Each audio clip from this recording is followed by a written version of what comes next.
As of today, I will be living here at Mother Base. Now my real trial begins.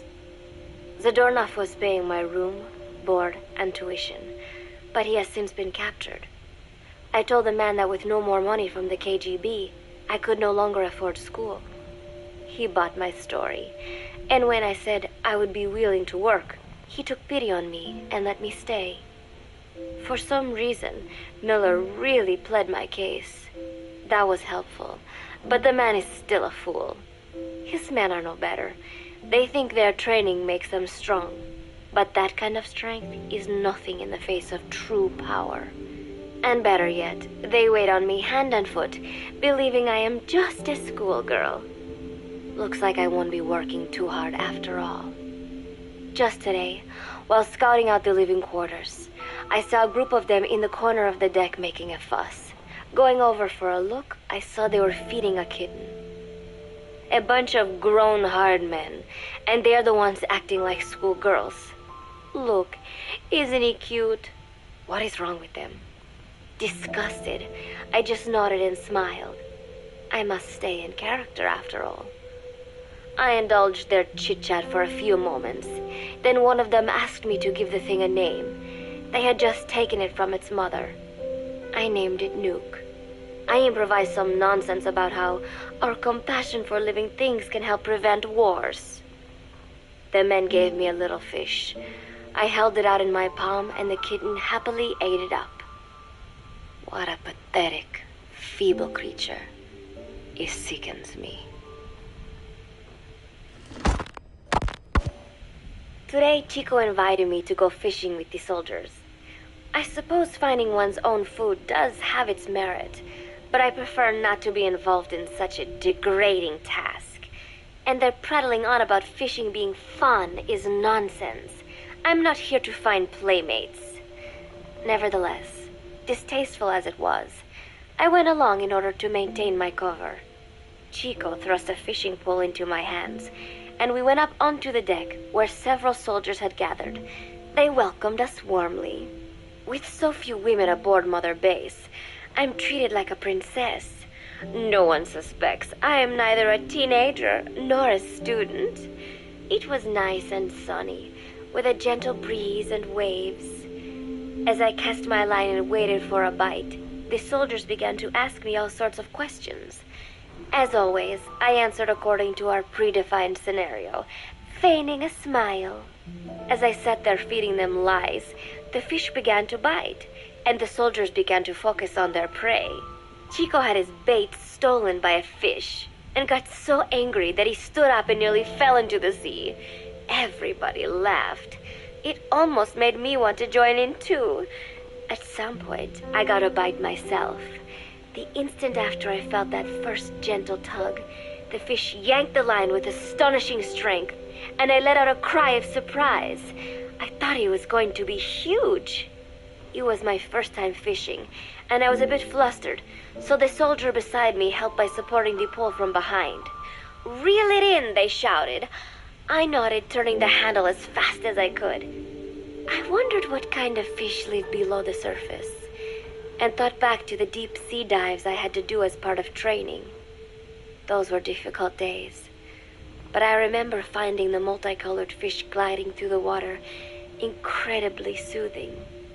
After a hard fight, I pulled it up.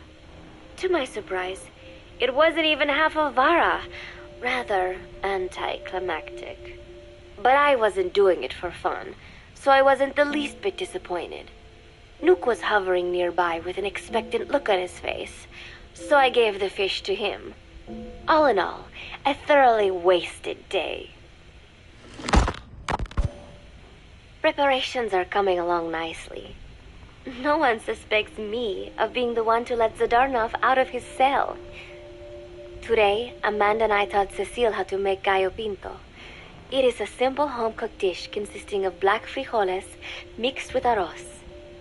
It is well known throughout Central America, not just in Costa Rica, so it is no surprise that a Nica like Amanda would be good at making it. But I was raised in the States from a very young age, and could hardly even remember my mother's gallo pinto. Having to make chit-chat with that clueless bird lover and the so-called revolutionary was excruciating. And, clueless or not, I wanted to be especially careful around Cecile, the one who actually recorded that tape. Thankfully, Miller and his men seemed to believe I mistook the tape I found for one my friend made. In any case, one can never be too careful. Anyway, the three of us minced garlic and herbs, then cooked them in a pot with frijoles we'd soaked overnight. While waiting for them to cook, we sautéed onions and arroz in a frying pan. Cecile worked the frying pan according to Amanda's directions, but seemed a bit glum. She does have a knack for cooking, though. She is French, after all. We added water to the pan and watched the arroz begin to steam. While we waited, Amanda shared memories of her mother with us. They had been separated because of Simosa, but the taste of her mother's cooking was still fresh in her mind. When the frijoles were ready, we drained the water, stir-frying them with the rest of the vegetables. Quite a complicated process for home cooking. Nonetheless, it kept them occupied. The longer we sat and talked, the greater the chance of my arousing their suspicions. With women, it is not enough to just bat your eyelashes and giggle. It takes a lot of effort to divert attention. When the arroz was done cooking, we folded it into the frijoles and added salsa, stirring the mixture as it simmered. At this point, for some reason, the conversation turned to romance. Why does it have to be that way whenever women get together and chat? Cecile fancies herself to be well-versed in such matters, and gave Amanda all sorts of advice. It was harmless enough, until, to my irritation, she began pestering me whether there was anybody I liked. Not right now, I said, trying to dodge the question. But she pressed on. It's Snake, isn't it? I gritted my teeth and played it coy. Maybe. Cecile nodded and giggled. He is pretty sexy, isn't he? What a ditz. It's all I can manage to just survive. The thought of romance has never once crossed my mind. I have no interest in that kind of man. Soon enough, a rich aroma began to fill the room.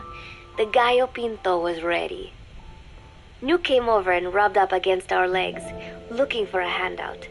Unfortunately, it was not the kind of food a cat would like. We let a few of the soldiers have a bite, and then headed off to the mess hall. The home-cooked flavor we'd achieved was a big hit with the men of MSF. Not that we are trying to impress them or anything. Even I could manage a dish like that. Snake enjoyed it too. Let me make this absolutely clear. I have no interest in that man. Football, or soccer as it is known in the States, is extremely popular here. It has not caught on yet in the US, but it has legions of rabid fans all across Latin America. These fans can get so rowdy that it is commonly believed El Salvador and Honduras went to war in 1969 over scuffles in a soccer match. In reality, tensions between the two countries were already high. The match was merely one of the sparks that set them off. But these people are so passionate about this sport that the story seems plausible. Predictably, many of the soldiers here are fans. They have apparently divided themselves into Costa Rican and Nicaraguan teams and started playing each other. To play, you need a ball and 2 goals. The R&D team built and set up simple goals on the deck. I had absolutely no interest, but Chico insisted that I come and watch. It was not a proper match by any means. The pitch was not even regulation size, but the players and spectators alike got pretty excited. They banged empty cans and shouted cheers through the handmade megaphones. It almost felt like carnival.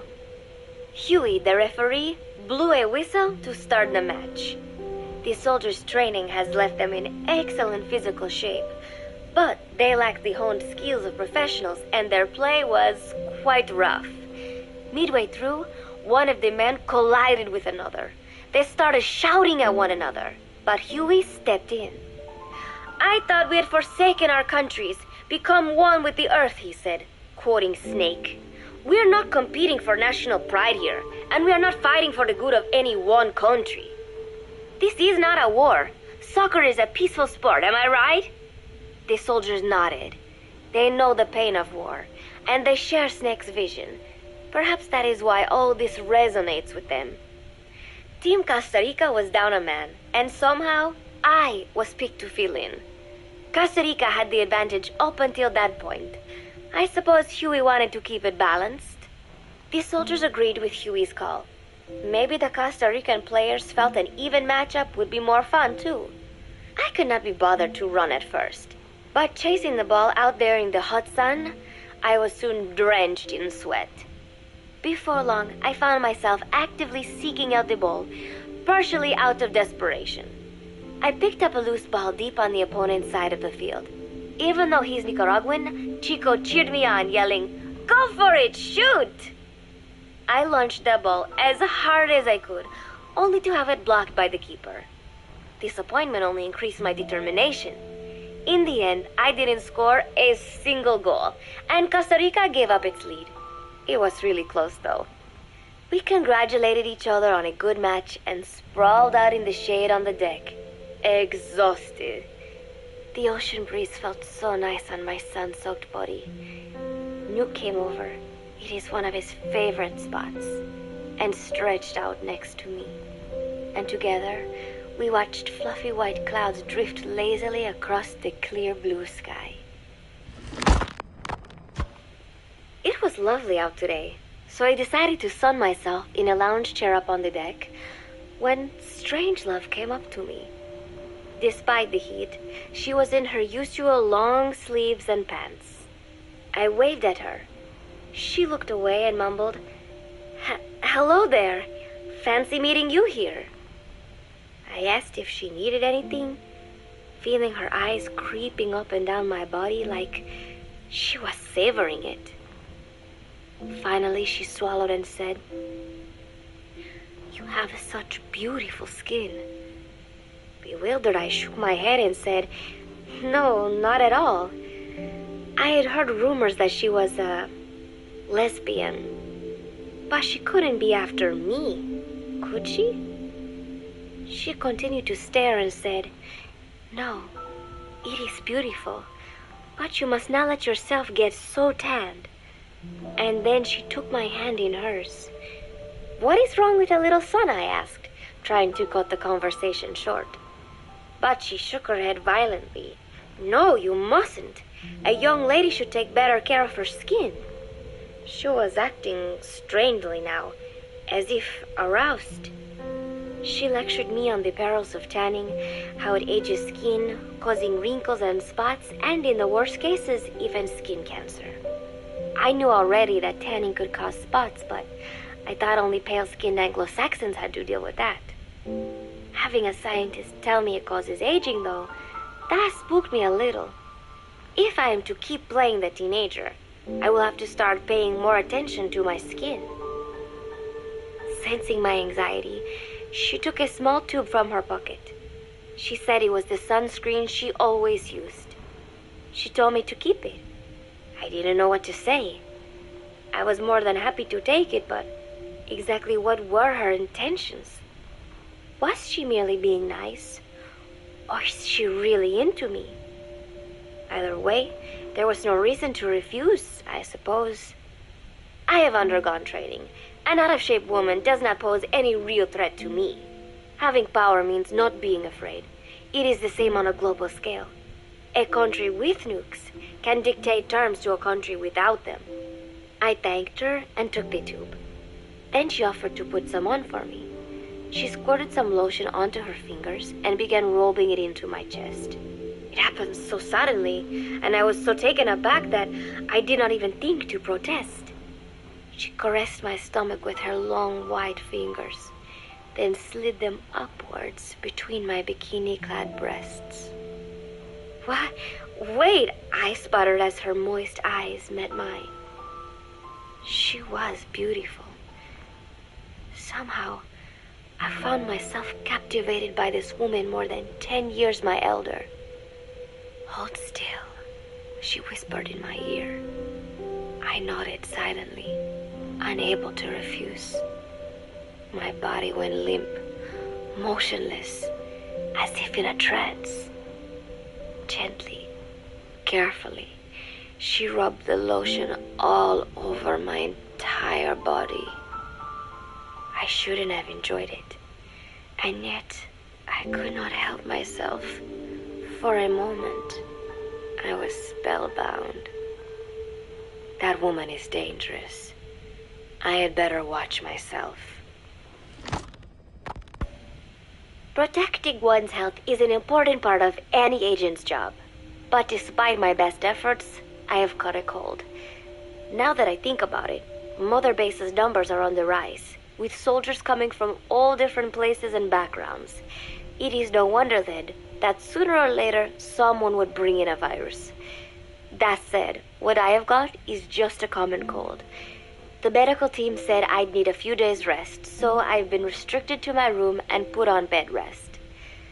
I thought I'd gotten used to not having anyone around to relate to, but at times like these, being alone is just miserable. All I could do is lay there and stroke Nook's back, trying to take my mind off how bad I felt. Nook just sat there, not making a sound. But I did have visitors. Amanda and Chico, Huey, Cecile, Miller, and a few of the soldiers I've become relatively close to. Amanda made me a soup with herbs she said were good for a cold. Miller told me to take it easy. I will sing you a lullaby, he said, then broke out a guitar and sang some incomprehensible song in Japanese. I did not need to understand the lyrics to know he is an awful singer. Then he said, "You know what is good for a cold? Suppositories. Here, I'll show you." He began to take off his pants, so I threw my tissue box at him to make him go away. Then Strangelove showed up, saying she had some miracle Indian cure. "It has got eucalyptus extract," she said. "It works best if you rub it into your chest." And then she tried to take off my nightshirt. I whacked her with my pillow, and I got rid of her. Chico brought me a little flower in a cup. It had been growing in a little bit of earth that probably found its way on board stuck to something else. "I found this on the deck. Here, you can have it." He tried to act nonchalant, but I am pretty sure he's got a crush on me. None of them understand. If they thought these little visits would cheer me up, they were wrong. Tonight, Snake himself came to my room. Like the rest, he believes I am just a schoolgirl and treats me as such. "Why did you abandon your country?" I asked him. "Why create the MSF?" Of course, I knew the answers already, but I wanted to hear it from him.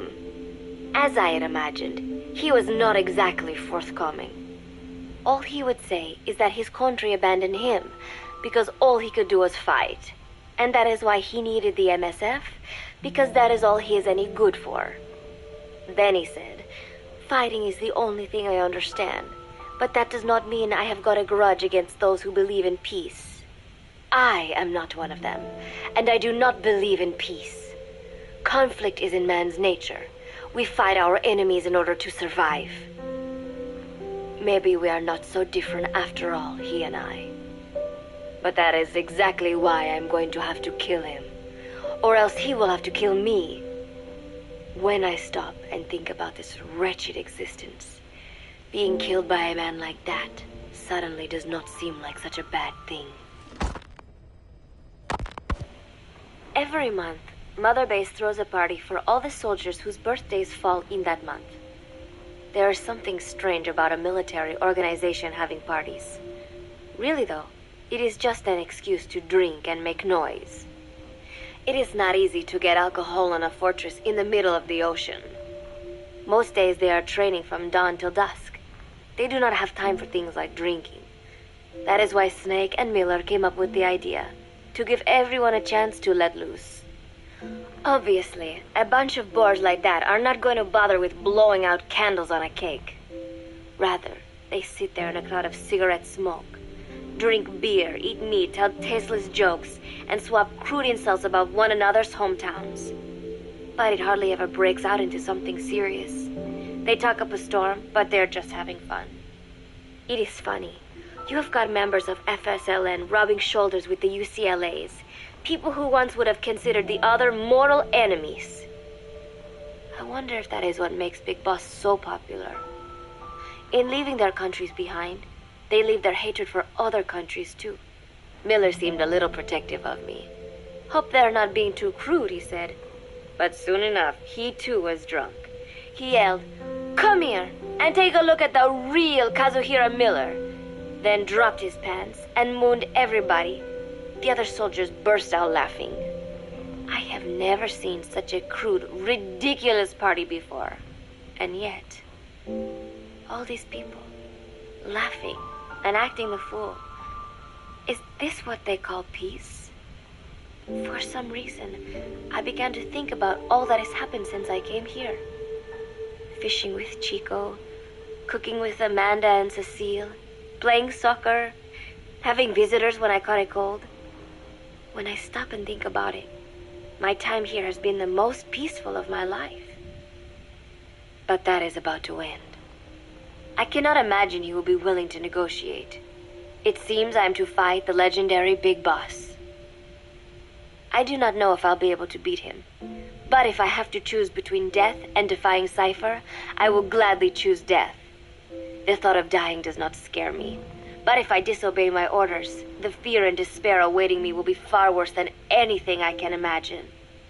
It was Cypher who took me in as an orphan, gave me food and a place to live. His orders may have been unreasonable, but I will never repay my debt entirely. It seems I have no choice. I must fight this man. I must fight Snake. Do you know Miller, Snake's right-hand man? Apparently has got at least one serious weakness. He is an insatiable womanizer. He does not bother me, most likely because he considers teenagers off-limits. But he has hit on every single one of the few female soldiers here at Mother Base. They ought to be telling him where to stick it, but end up falling for it so easily. I think some of it stems from the fact that he is actually not that bad looking. Anyway, today, that nasty habit got him in trouble. He and Snake got into one of their rare fights, and I was there to see it. They burst out of the showers, completely naked, trading punches. I am no child. The sight of a naked man does not make me blush, but this was something else. "Maybe this'll teach you," Snake yelled as he slammed his fists into Miller's chest. I heard later that apparently he had been two-timing someone, and that same someone had gone to Snake with her troubles. As I see it, it is her own fault for letting herself be deceived like that. If she is too dumb to see through Miller's lies, then she got what she deserved. But this was not the first time it had happened, or the second, and Snake read Miller the riot act. Miller argued back, and what began as a shouting match turned into a fist fight. "You son of a bitch," Miller yelled as he swung. "Not bad," said Snake, smiling, "but not good enough." And then he was back on the offensive. They had already been at it pretty hard in the showers, and their bodies were covered with bruises. Both of these men had been trained for war, their bodies deadly weapons. They were each bleeding from a dozen places. All this from a fist fight. Even so, it was far less gruesome than if they had given it their all. It was obvious that one of them would be dead were they fighting for real. Miller took another swing, yelling, "Try this then!" Snake parried, then responded in kind, but I could tell he was not aiming for anything vital. "You are one tough bastard, boss," Miller muttered. A smile crept across his face as he caught his breath. And then they went right on fighting. Blood and sweat flew off their glistening bodies. It was combat without hatred or hostile intent. I had never seen violence like this before. And yet, it was more than just a friendly tussle. They were utilizing every technique they knew. It was not a sporting match. They were not playing by the rules. How could they keep this up? At last, the two men tired themselves out, and the bizarre scene came to an end. They looked at each other's battered bodies, and then burst out laughing, embracing and congratulating each other on a good fight. It all seemed so idiotic. I still cannot fathom such behavior. But somehow, I got the sense that for all his womanizing, Miller really only trusted one person, and that was Snake. There was no way I could ever come between the two of them, and at that thought, I began to feel as if I had lost. All of Mother Base is preparing for a festival. Since Snake and his soldiers spend so much time fighting, they are setting aside one day a year for peace and relaxation. I do not know all the details, but apparently that is what Snake and Miller decided. These soldiers love the idea, of course. There is so little fun to be had here that everybody looks forward to events like these. That is all well and good, but somehow I got roped into getting on stage. Come on, we even both have peace in our name, said Miller. And Zadarnov, that old Ruski's name, has something to do with peace too, right? Hey, as long as we're having a day of peace, we ought to get an act together. The Three-Piece Band. I thought he was joking. He then proceeded to share his idea without bothering to check with me. And now, I am slated to sing. Apparently, he had heard me on the deck one day, and since then he's wanted to form a band. Everybody's looking forward to it, so there is no way for me to back out now. I have never done anything like this, but it does feel kind of nice to know that people are looking forward to it. I mean, it cannot be any worse than Miller's singing, but modifications to Zeke are already finalized, and I must complete my mission. Betray Cypher now, and I will face a fate far worse than death. Still, there's no need to put things in motion just yet. What difference would it make to just wait a little while longer? A whole day of peace. The mission can wait until after that. Can it not? I know I am only delaying the inevitable. When the day comes, one of us will have to die. Snake or me. But still, if I could just come up with some way to stall Cypher, at least until our day of peace. When did I start having thoughts like this? My cover is blown. They know nothing of Cypher or my true objective, but they know I am a spy. There is no more time left. I must act now. I must complete my mission. How did it come to this? All I wanted was 3 more days. Just 3. Miller's already finished writing the song. It is called Love Deterrent. It is about a girl who cannot express her true feelings. I have been practicing. I am no pro, but I was pretty sure I would do a decent job. And now this. Cypher found out that Zeke was complete. He must have someone inside Mother Base besides me, spinning his tightly wound web of control, leaving no room for individual will. Typical. When they found out Zeke was complete, I was ordered to execute the operation immediately. If I was going to enjoy just one day of peace, I had to ensure the plan could not move forward. I tried to sabotage Zeke. I thought by damaging the drive system, they would have no choice but to delay their plans.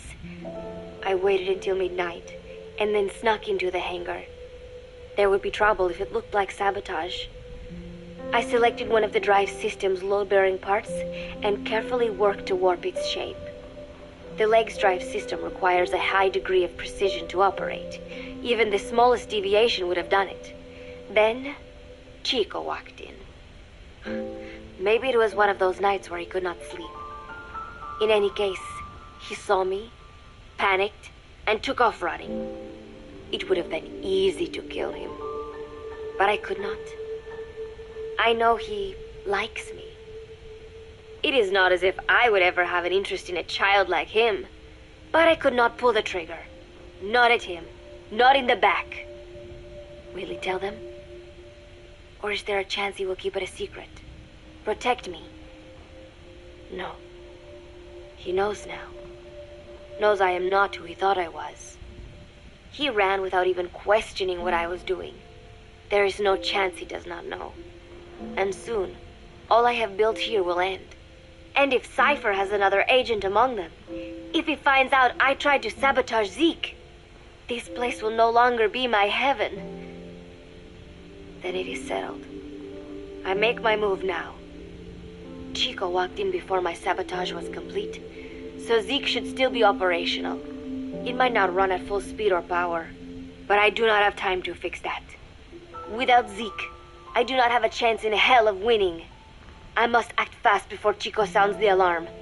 I knew it would come to this. I just did not think it would be so soon.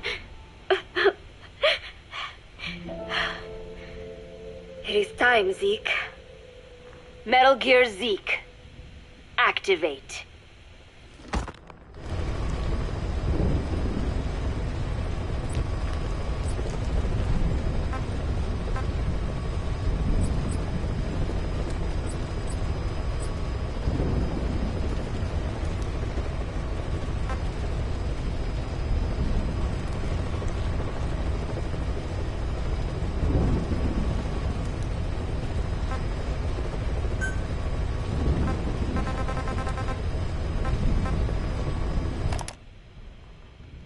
I heard about Paz's tapes.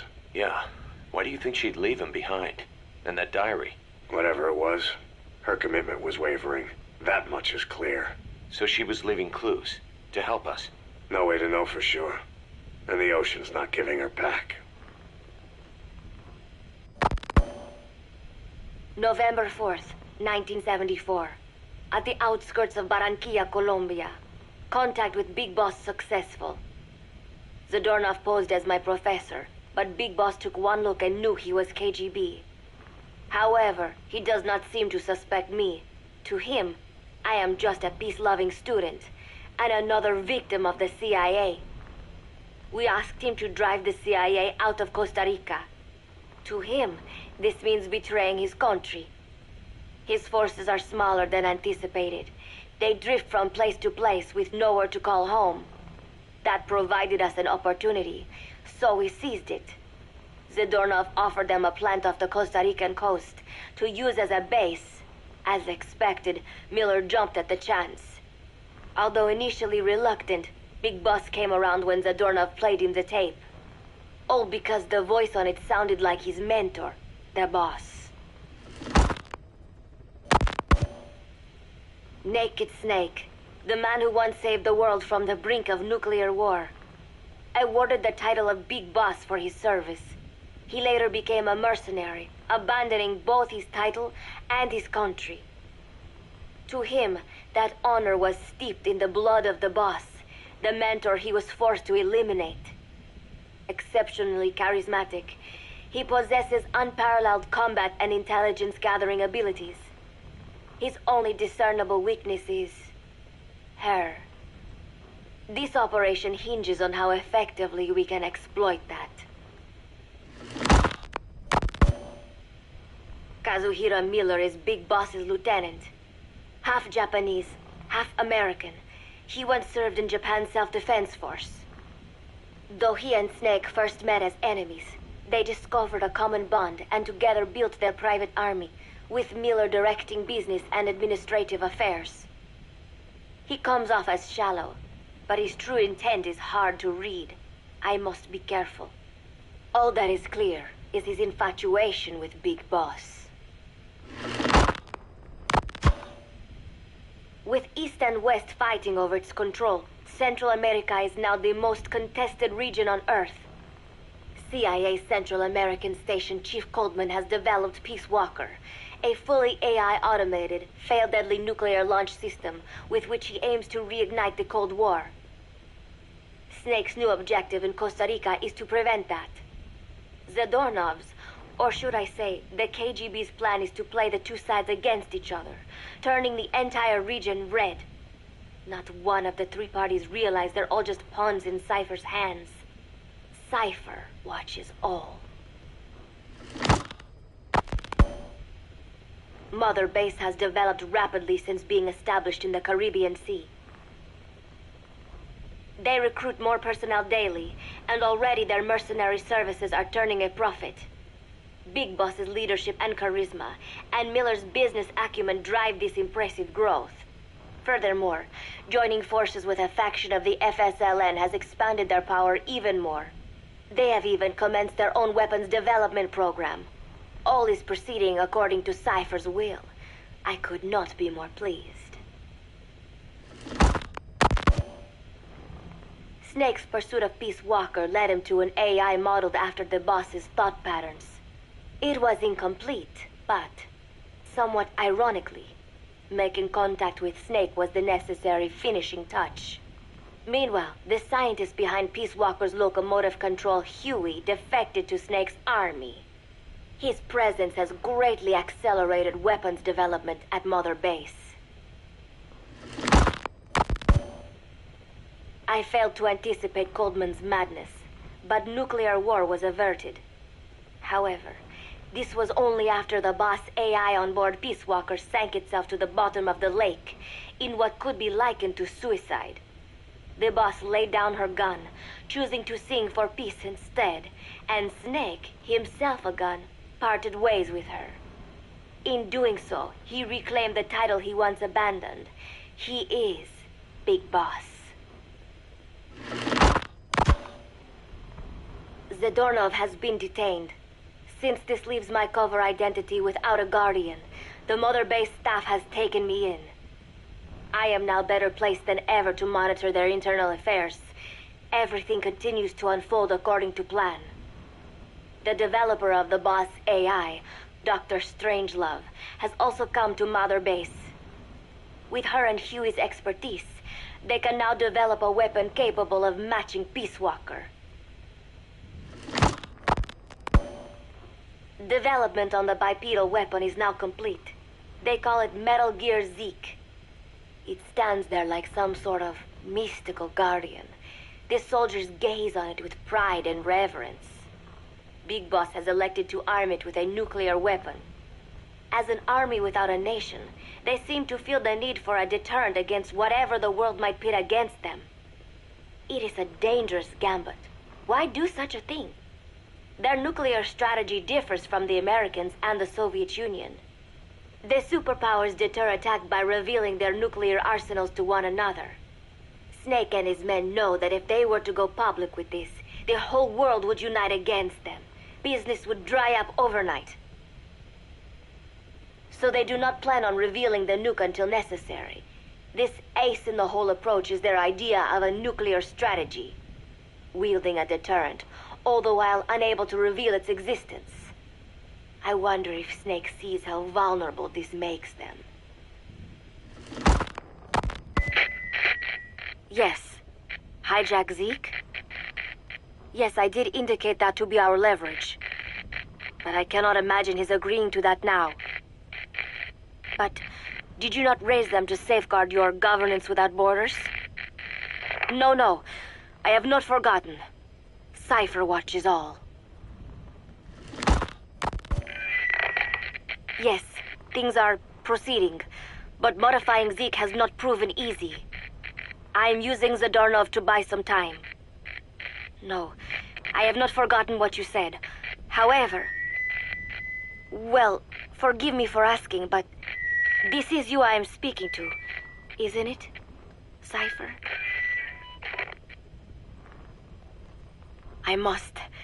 I will fight Big Boss. The world must be ruled by a single will. To defy Cypher is a fate worse than death.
This is a one-man infiltration mission, boss.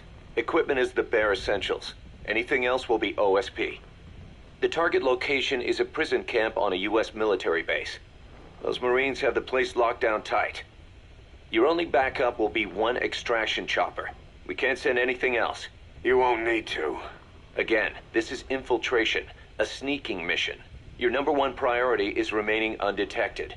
Use discretion before engaging any guards you encounter. Be mindful of their sensory perceptions: sight, sound, smell, and pain.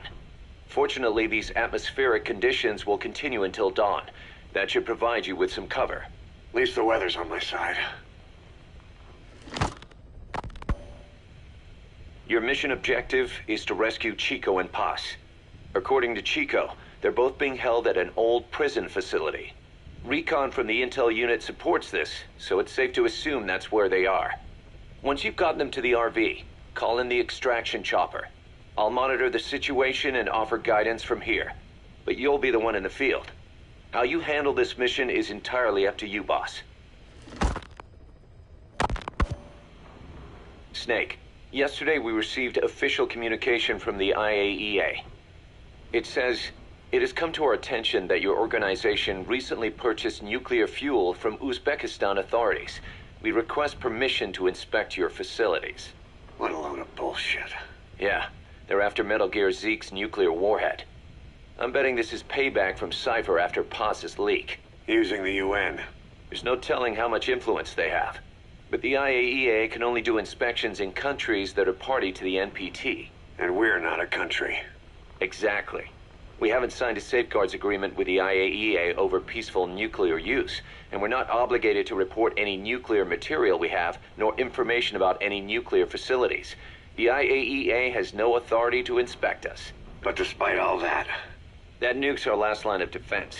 We don't want to announce we have it until the world is preparing to wipe us off the map. Until then, we let everyone think we're just a private army with conventional firepower. What's Huey's take? That the problem's how to hide the nuke in Metal Gear.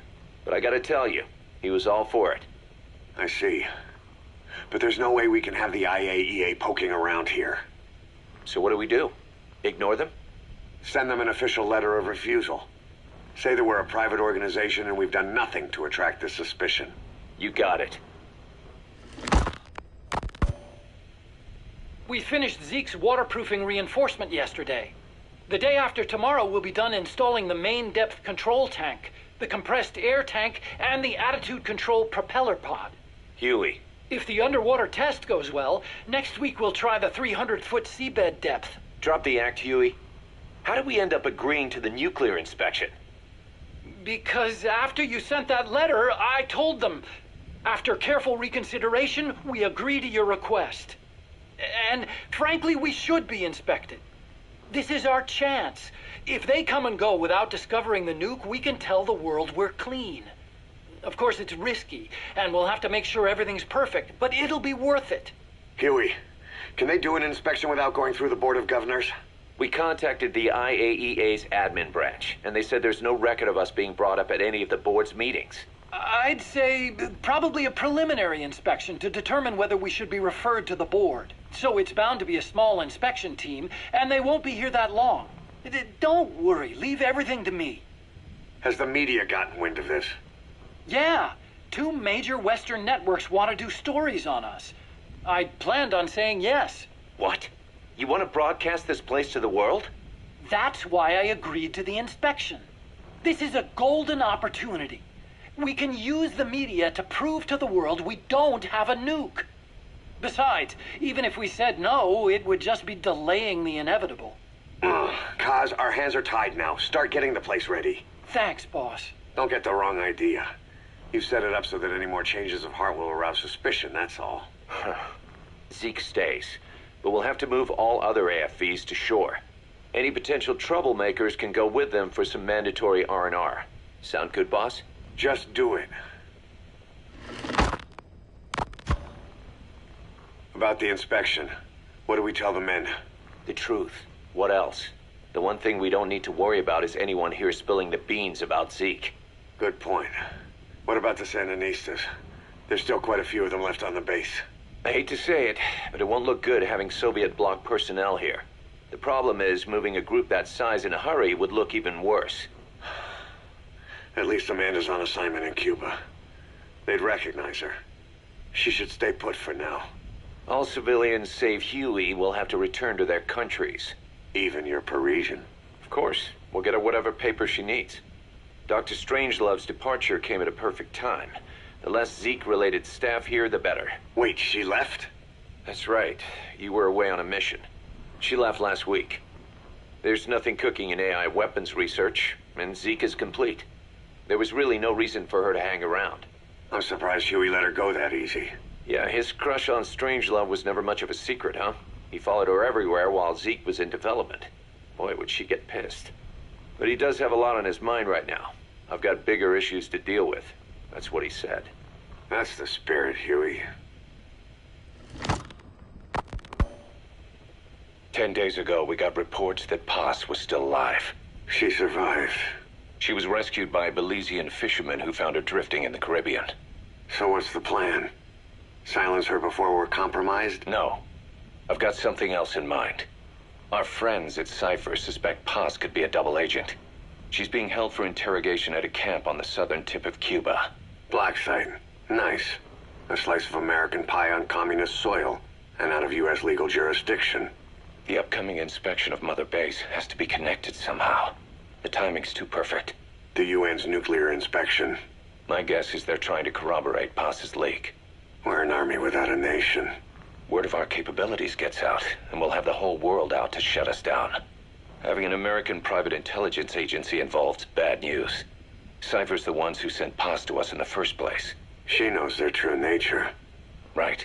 Paz is our only link to Cypher. If she's still alive, we need her on our side. If not us, who else is gonna rescue that bitch? When do we do it? The inspection comes first. We'll deal with this afterwards. Do the men know? Word has started to spread. The information came from Cuba through Amanda. One of the base personnel used to belong to El Frente. I'll tell everyone we don't concern ourselves with the survival of enemy spies. We need them focused on the inspection. And if we get her back here and she isn't cooperative, there's still plenty of room for her in the ocean. Works for me. What about Chico? He had a chance to stop Paz from hijacking Zeke and he blew it. He's carried that guilt ever since. Kid really did care about her. Chico, it's hard to say how he'll react. Have Amanda call him out to Cuba. He shouldn't be here right now. Good idea. They haven't seen each other in a while. Little time with Big Sis and he'll forget all about you-know-who.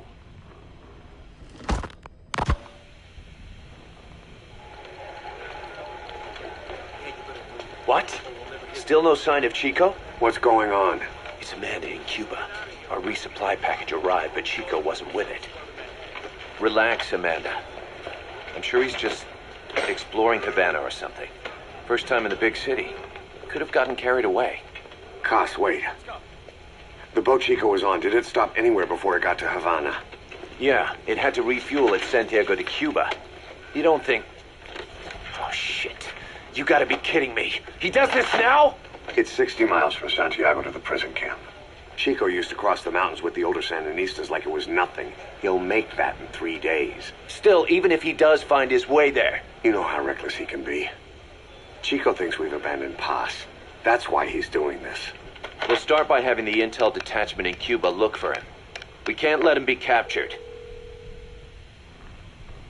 There's some cages to the east of a big building. East an old grassy facility. That's where we are. Help me, Snake. It's a setup.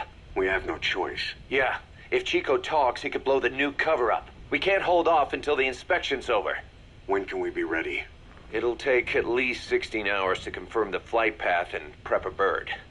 The intel unit has started reconning the area. Sounds like I'll have to miss the inspection. Boss, we'll just have to send someone else to get them out. No. I'll go. Yeah, Chico and Paz would only take orders from you anyway. We can't go taking on those Marines at the base head on.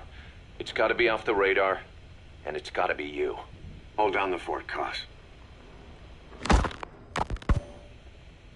Snake, you can forget about civil liberties where you're headed. God only knows what they'd do to you if you got caught. Do not let that happen.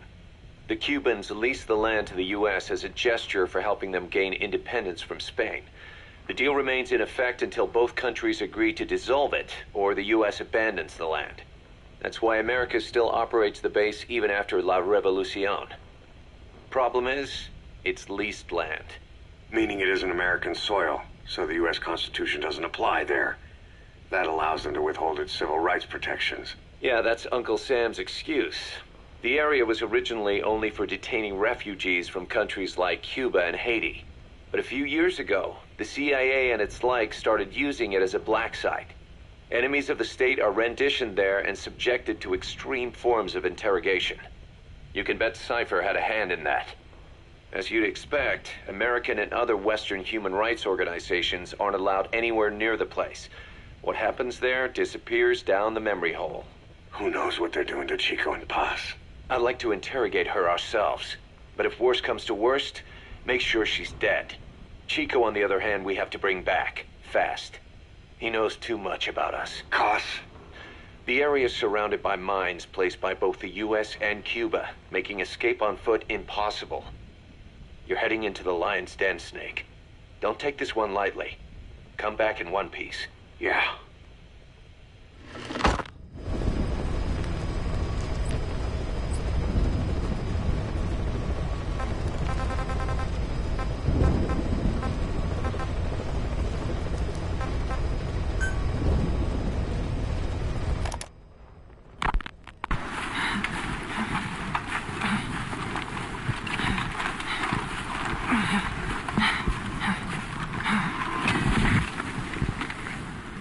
I made it ashore. I'm in Cuba. Security looks lighter than I thought. I wonder where Paz is.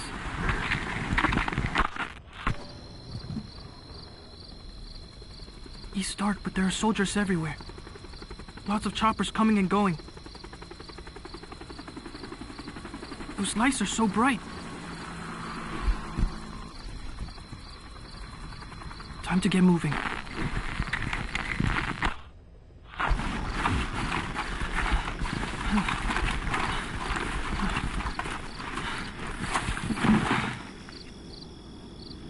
I got close to the fence to see if I could spot her. They had a guard posted, so I got out of there. Guess security's not so light after all. I'm coming, Paz.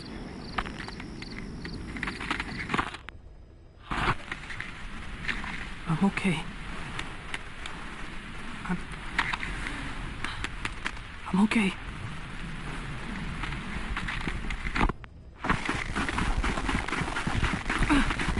I think I found her.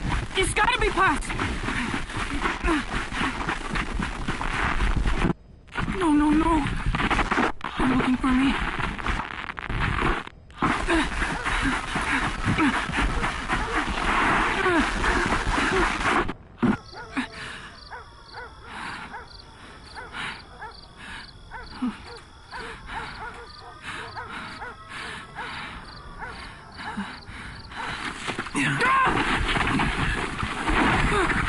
Enough! Quit that struggle! Got him secured. It's a kid.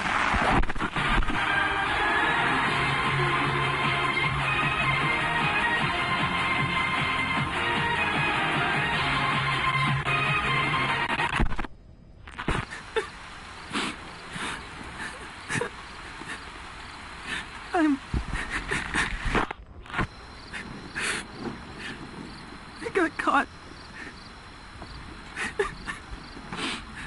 I'm in a cage. Give me back my recorder. At least whoever finds this will know what happened.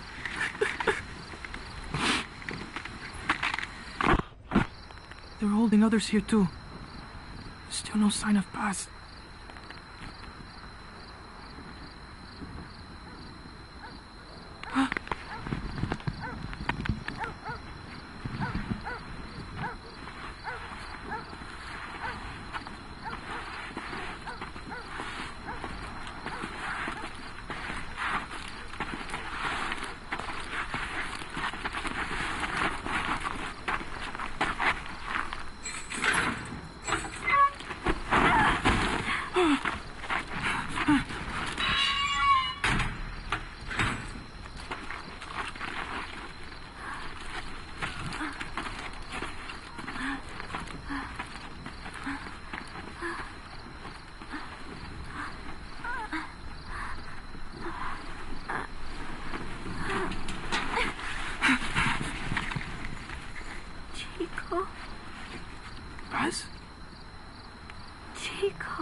me, you son of a bitch!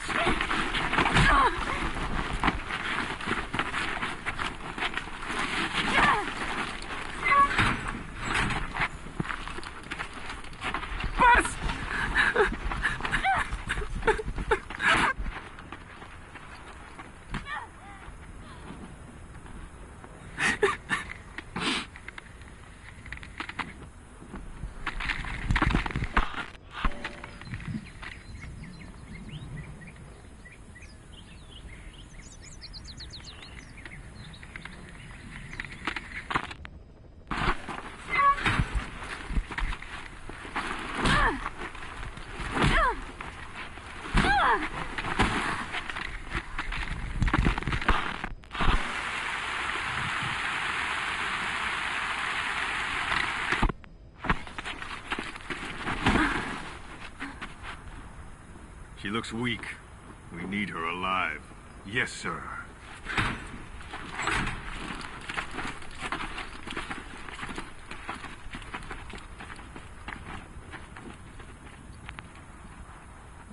Paz. Huh? You're back early today. Early? And the sun is still up. See. Yeah. Chico, Yes? let us not do this, okay? Huh? I do not think I want to talk to you. But I came here to... Just be quiet, Uh, or I'll scream. what the... I don't get it.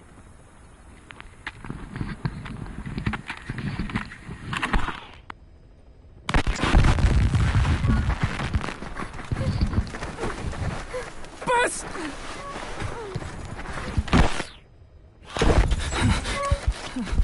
On your feet. Okay.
You've got company.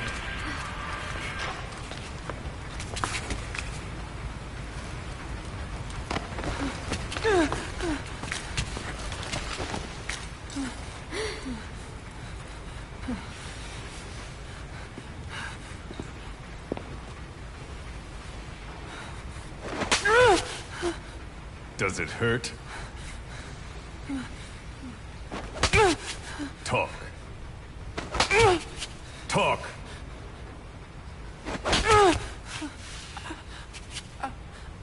You can speak, can't you? Then talk. Okay. Okay. Good boy. Your boss and I go way back. Don't count on him coming to rescue you. If you're a real soldier, you'll find your own way out. But don't bother trying to escape. Let's say you get lucky, and you don't look very lucky. And by some miracle, you get out of your cage. Let's even say you're able to elude the guards. Then what? The nearest Cuban border is 4 miles to the east. 4 miles of barren, America-controlled soil. Think you'd make it? You wouldn't get any help from the Cubans. And the border's a mess of live minefields. Think you'd make it through that? With your girlfriend in tow? If you were that lucky, you wouldn't even be here right now. But don't lose hope. There's another way out, for both you and the girl. This way is much simpler.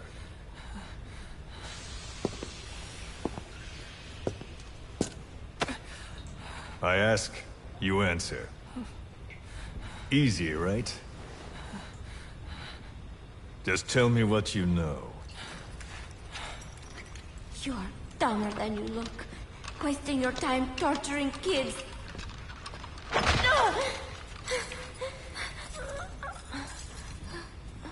Tell me about your base. Chico. Well?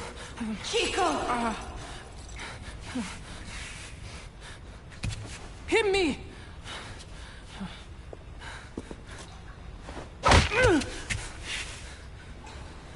Again! Huh. Trying to impress the girl, little man? How cute. All right. Let's try something else.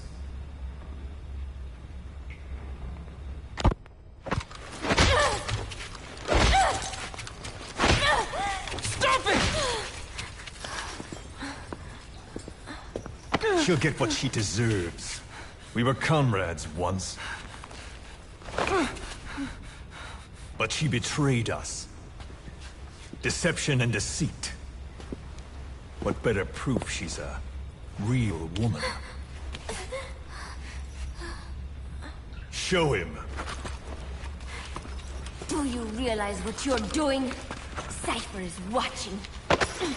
Let go of me! You will be next. Your hideous face will...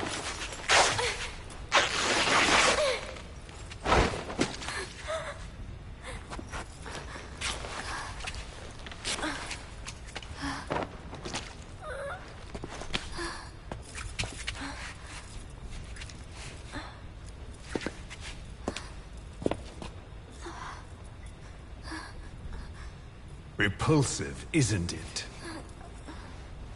Look. Look carefully. Watch out when you grow up, boy. This is the kind of woman you'll want to avoid. Of course, scars like those make it rather difficult to lead a normal life. I should know. Continue. Talk, and you both go free. Chico! No! Only you can stop this. Don't talk! Chico! Please! No!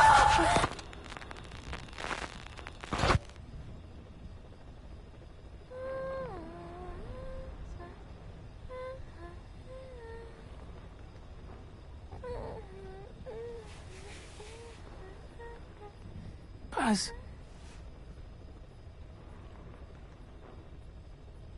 Why?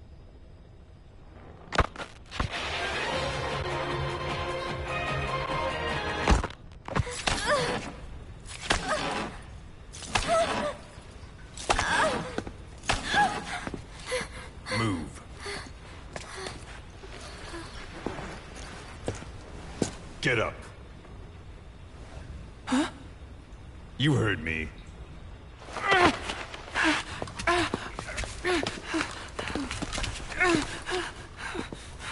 Do you like what you see? I said, do you like what you see? It's like fruit. Does she look sweet or sour? A man has to know these things. Time for a taste test. Either you take her now, or you're strung up next. Don't worry, Chico. No. No. It's okay. Chico, you won't hurt me. I don't. Get on with it. I can't. Chico, No. come on.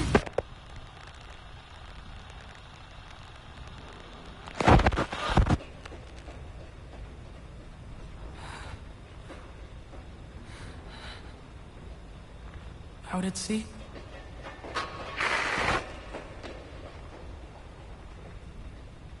Staff of 300?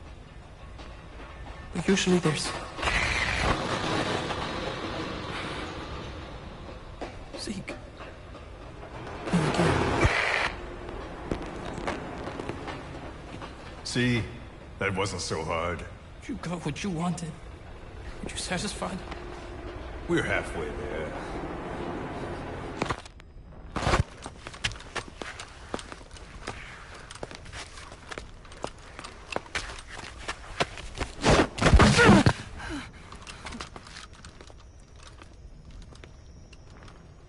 Chico? Chico? Thought you didn't want to talk to me. There's one thing I want to say. What?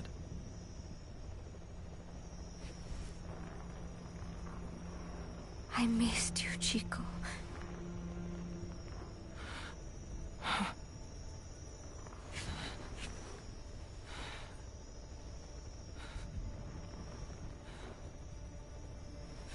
Yeah.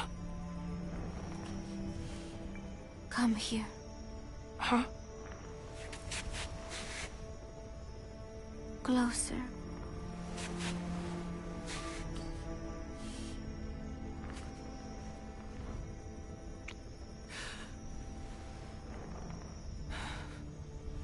No. Sorry. Enough already.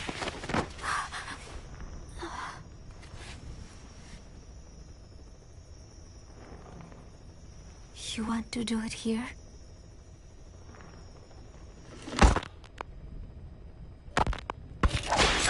Come on, Buzz, talk! Please, Buzz, I'm doing this for you. Coward! How can you say that? Traitor! Don't make me mad. You're only making things worse.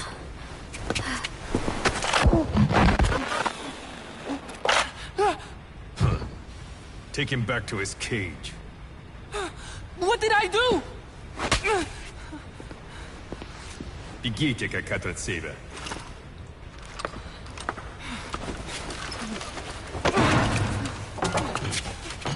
Give it back! Give it back! Enough. She's no good to us dead.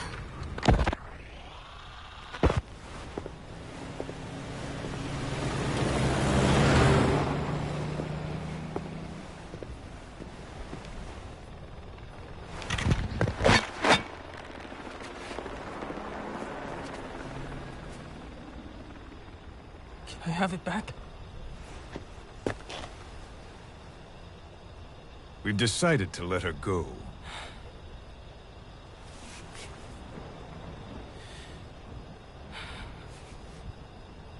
So... She told told her she should have just gotten it over with. She's going back to your boss. But only her. Huh? Those were the terms. She said to leave you here. I suppose she doesn't much care for you anymore. That bitch. Now, you've got quite a problem on your hands. When she gets back, what will she say? That you talked? Sold out your comrades? Your family? You're finished. You mean I can't go home? There's very little I can do for you. And I still have need of your services. Huh? You're going to call your boss for help. We'll make a recording, play it across public frequency bands. To bring him here?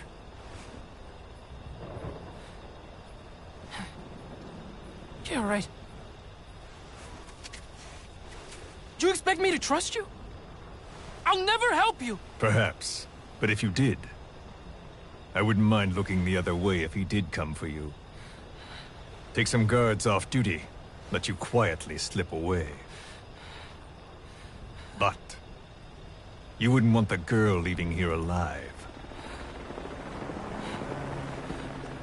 She'd have to be eliminated before he came. There's no other way. I'll leave you to think it over.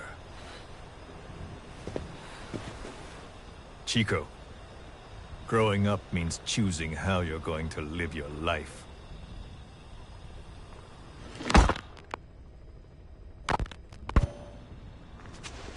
Snake, it's Chico. I need your help. Cypher's holding me on a US military base in Cuba. Paz is here too. We're at the prison area on the coast. There are some cages to the east of a big building. East an old, grassy facility. That's where we are. Help me, Snake.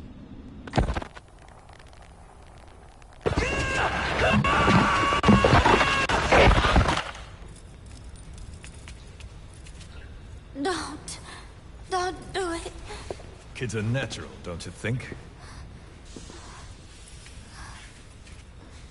What do you think Big Boss will do? He'll know it's a trap, but he'll come anyway. That's the kind of man he is. Don't. Thanks to your report, a nuclear inspection team's being sent to their base.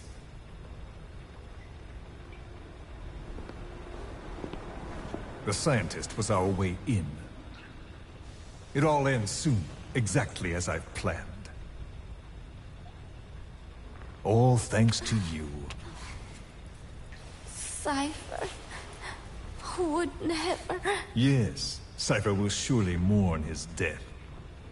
I'll have no choice but to distance myself from the group. And then they'll eliminate you.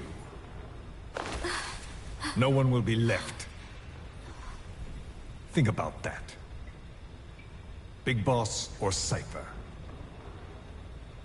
You can only save one.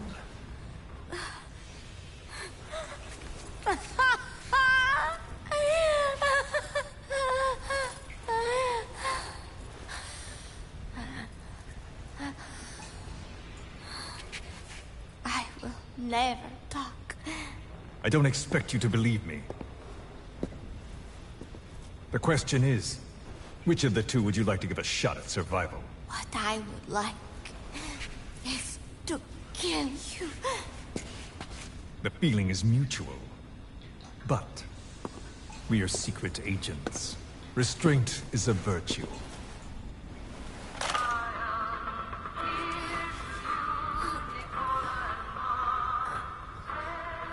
Your favorite song? Nicolas, Bart, immigrants wrongly executed. but their deaths served as a message to others. That ours is a society that murders the innocent. Do you too believe your sacrifice will change the world? If so, the time is now. Cypher's been in hiding ever since his grand experiment. No one's seen him in years. All we hear are orders delivered by proxy. Except you.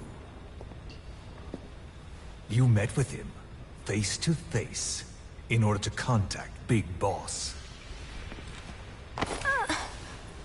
Tell me where he is.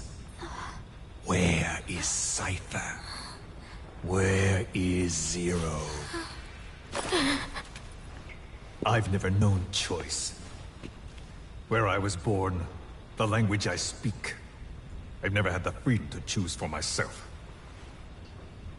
But you, right now, are free. Do as you will. This will save Big Boss. It may. Will you really kill Zero for me? Not for you.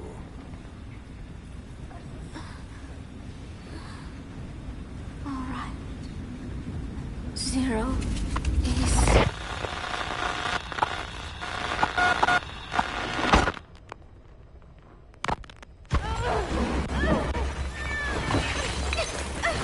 Give her the shot already!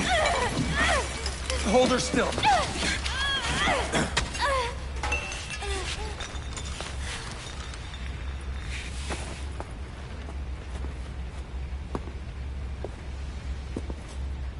Prep the package.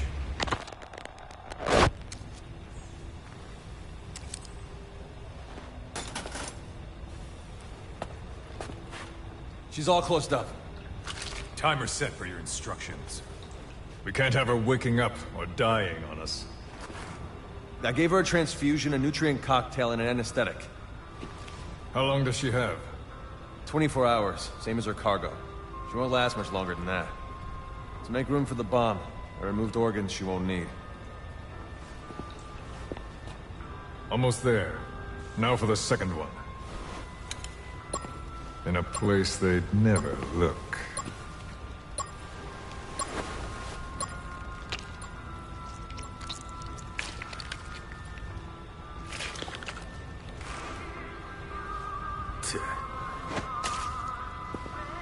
Hang her up.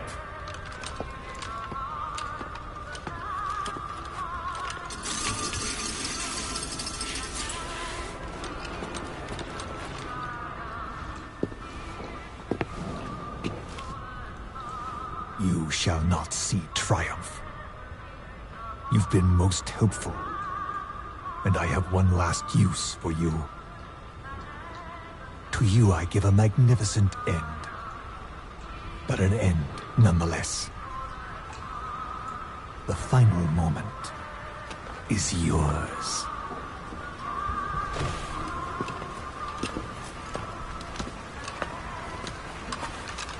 We heard from the advance team. Everything's right on schedule. The C4 has been planted on the legs. Strike team and decoy team are in position. And we have confirmation that Big Boss's chopper is lifted off. A shame I won't see him. But at least I'll get a look at his body. Time for us to move out too. But first, let's stop by and see the boy. I want Big Boss to hear his little diary. Hopefully, he's still a good listener.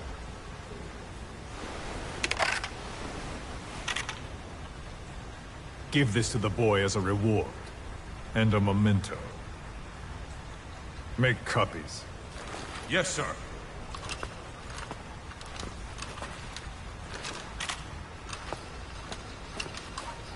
First Big Boss, then Zero. Liberation is at hand.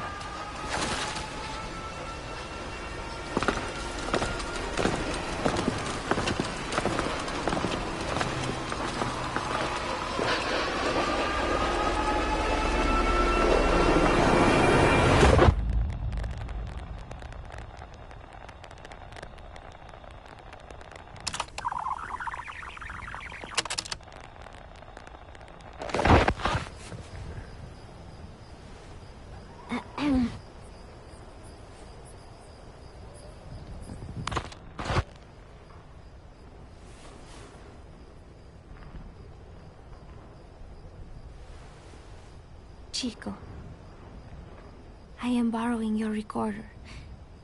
I hope you do not mind. I know it hurts right now, but it will all be over soon. Just thinking that helps keep the pain away. Chico, I would do anything to get you out of here. It is funny. I have never helped anyone else before. Only Cypher. That is the truth. I never imagined you would come for me. I was not very nice at first, I know. But I did not mean it. I was afraid they would try to use you somehow. But to be honest, having you with me here put my mind at ease. I hope that does not sound selfish. I thought I would never make it. But together, I think we can.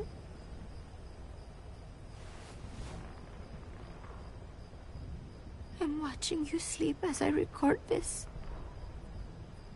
You have made me believe that I will make it out of here. And that no matter what happens, it will not be the end for me. Thank you, Chico.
I needed this place to listen to the words people had to say.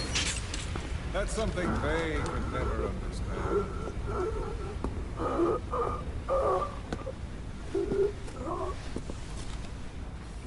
You've done your part. You told us plenty. You've known the pain of ages. And even now you think, as any person would, that this can't be happening. Is it education? Morals? Faith?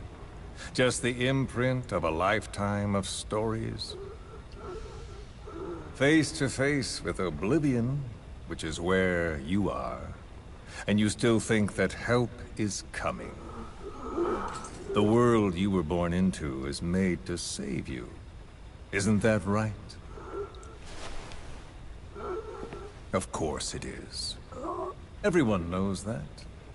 Until your last breath, you know it. Without the slightest chance or reason left to them, humans are capable of hope. I'm no different. But for one thing,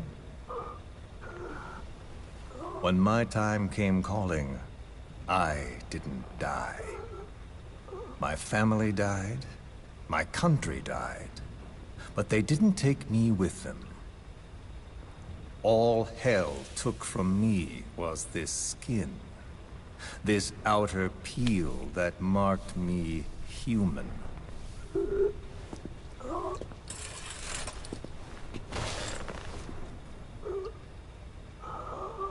My village had an oilseed field and a fine factory. Every day, my friends and I would see our parents at work in that factory. That's all I had. All the world I knew. Then one day, aircraft came droning in from some far-off sky. The factory was bombed. Some spies had told them we were making weapons.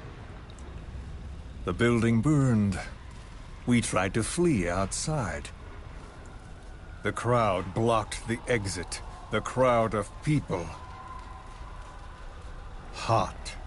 So hot.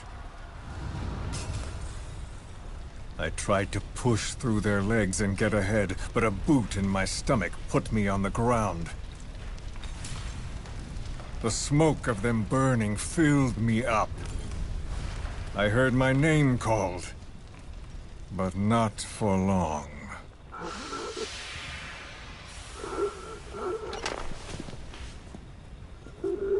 At the infirmary they carried me to, a nurse in the corridor saw me and remarked, as if it happened every day, they should let the poor thing die.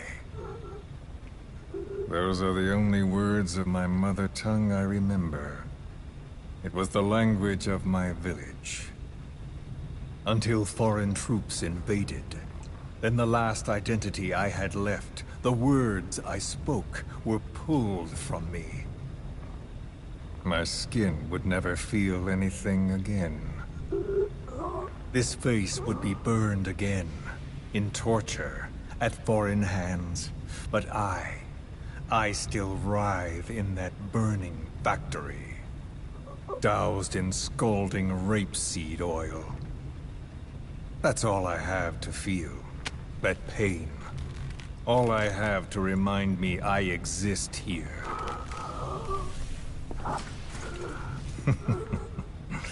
Those spies reported well. We made weapons, all right.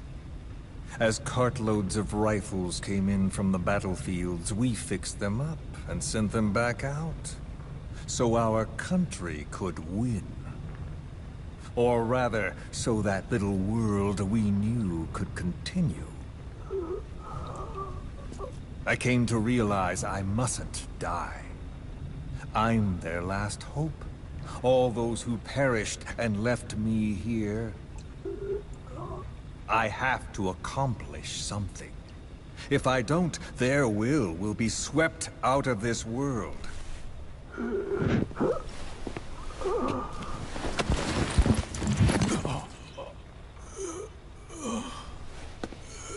So, do you see me now? Tell me, what do you see? You have eyes? What do your eyes see? Yes, that's right. You see a skull face. You see me. This skull is who I am. My mark, my proof of humanity. I have no country, no language, I have no face. But I haven't lost my skull. So I told myself, the pain and effort that keep me alive will never know relief, never bear fruit, never be repaid. I know that. But I told myself to focus on some hope, a non-existent hope, to guide me through this burning world. A hope. Call it a dream. A melancholic delusion. As the pressures within me stretch me to bursting, and I force myself not to cry out, though the words I thought were carved into me are gone, and all I knew is dead.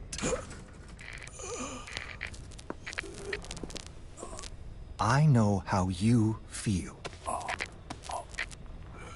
I've felt that. So show me that I'm not the only one. That you too can return to this world for revenge. Do you see me?